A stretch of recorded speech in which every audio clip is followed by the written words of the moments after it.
tentang netralitas bagaimana? Keduanya ya netral aja, jangan memihak. Tidak terpengaruh oleh siapapun dan untuk kepentingan apa. Ya, Bawaslu lanjut mau memberikan keterangan terkait netralitas.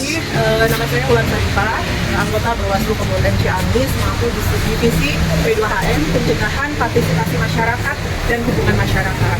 Terima kasih kepada Koordinator yang telah mengundang kami Bawaslu untuk menghadiri menjadi narasumber sosialisasi terkait netralitas ASN di Kabupaten Ciamis. Merupakan hal yang sangat positif di mana Bawaslu pun mempunyai kewajiban untuk mensosialisasikan pengawasan dalam penyelenggaraan pemilihan kepala daerah di Kabupaten Ciamis. Kaitannya dengan netralitas ASN sudah jelas di Undang-Undang 6 tahun 2020 terkait pilkada bahwa pihak-pihak yang dilarang untuk mengikuti kampanye atau berkegiatan berafiliasi lah ya, mendukung salah satu pasangan calon yaitu ASN, TNI dan Polri dan kepala desa ya, dan perangkat desa. Nah, salah satunya ASN sudah sangat jelas dijabarkan bahwa ASN dilarang memihak melakukan suatu kebijakan yang menguntungkan atau merugikan salah satu calon, berkampanye dan melakukan tindakan mengarahkan atau mengajak mendukung salah satu pasangan calon.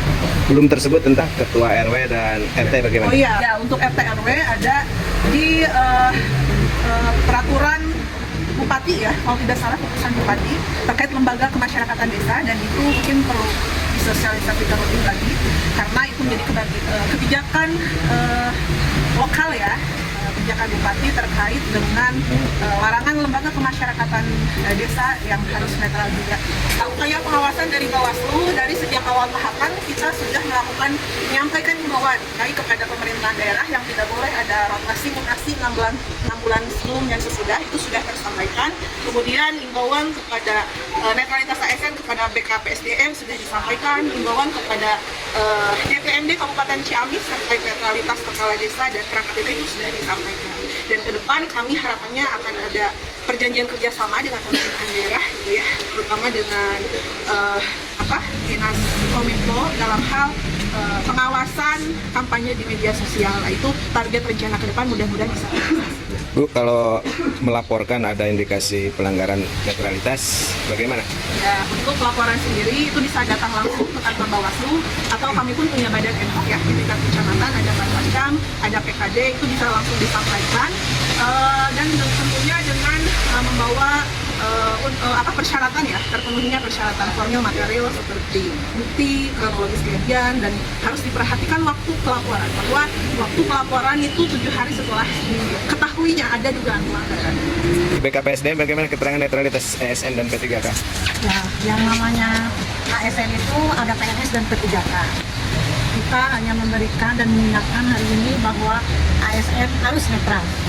Dan apabila ditemukan oleh rekan-rekan media atau siapapun rekan ASN yang diduga melakukan pelanggaran tidak netral, silahkan untuk memberitahukan kepada kami dengan catatan bahwa persyaratannya harus jelas yang melaporkan, yang dilaporkannya siapa, tanggal dan waktunya kapan, dan kita akan memproses lebih lanjut karena kita sudah ada memiliki tim netralitas ASN.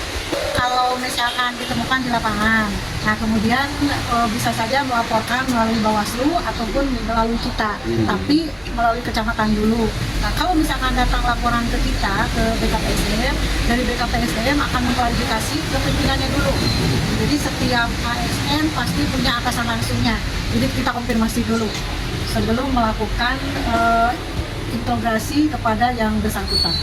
Inspektorat, Pertama-tama kita dari Inspektorat Kabupaten Ciamis terkait dengan momen pemilihan kepala daerah serentak di tahun 2024 ini, kami terlibat juga di dalam kelompok kerja netralitas ASN yang ditetapkan oleh Ketua Bawaslu Kabupaten Ciamis. Kedua, kami juga dari Inspektorat ini tergabung di dalam tim netralitas ASN, terutama di tim eksternal yang bertugas untuk apa? Pertama, kita melakukan identifikasi, melakukan pemeriksaan, serta memberikan pertimbangan dari berbagai aspek terhadap dugaan pelanggaran netralitas ASN ini kepada pejabat pembina kepegawaian dalam hal apabila terbukti terjadi pelanggaran guna memberikan sanksi kepada ASN. Kita merupakan komponen dari tim netralitas ASN. Terkait tadi masa pelaporan, ini ada beberapa mekanisme. Pertama, yang sudah jelas secara general, pelaporan ini bisa langsung ke pihak Bawaslu. Apabila ditemukan indikasi pelanggaran yang merupakan pelanggaran terhadap peraturan yang lain, maka Bawaslu Kabupaten Ciamis apabila menyangkut netralitas ASN maka akan langsung merekomendasikan kepada pejabat kepegawaian melalui KPSDM untuk ditindaklanjuti. Kami dari tim langsung melakukan analisis telahan dugaan pelanggaran tersebut, melakukan pemeriksaan sampai memberikan pertimbangan rekomendasi atas sanksi yang akan diberikan. Dengan jumlah komposisi ASN yang ada di Ciamis ini berjumlah 10.816 orang, maka terkait dengan potensi risiko pelanggaran data ASN, kami mengharapkan dan menghimbau kepada para atasan langsung atau pimpinan instansi untuk melaksanakan pengawasan melekat.